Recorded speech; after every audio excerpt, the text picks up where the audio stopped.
Jesus. family. And before anyone reacts, understand this first. Everyone already knows that names matter. They matter when it comes to authority. They matter when it comes to identity. They matter when it comes to calling, ownership, and power. Okay.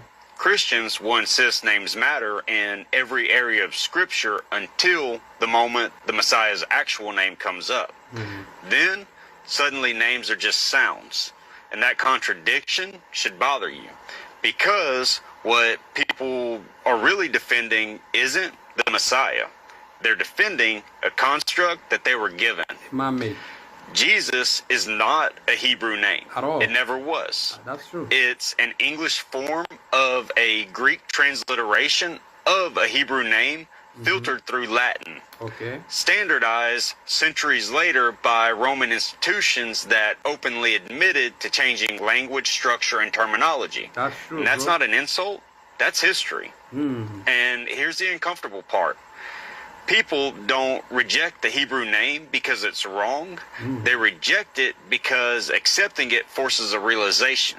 Oh, If the name was changed, what else was filtered, reframed, or softened? a lot. And that's what triggers people. Okay. Because once you accept that the Messiah was named Yahusha, you can't unsee the fact that he lived, taught, and spoke inside a Hebrew covenant system, not a later religious An one. Hebrew Messiah. And that brings us to the real issue. People say, God knows who I mean, Okay. but Scripture never treats names that casually. Okay. Names in Scripture mark authority, establish identity, and signify real function identity. within covenant. Abram became Abraham when his covenant role expanded. Yaakov became Israel Yeah, when never his changed. authority shifted. Hosea became Yehoshua when he was appointed to lead. Names only change when Yahuwah changes the role. And that's the point. That's The true. Messiah's role Well, never for more changed. So his name never needed to change. Why would the name spoken by his mother, used by his disciples, and recorded in Hebrew context be irrelevant? It wouldn't.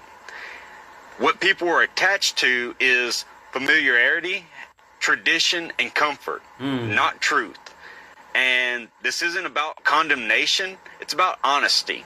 That's true. If the name truly didn't matter, restoring it wouldn't feel threatening.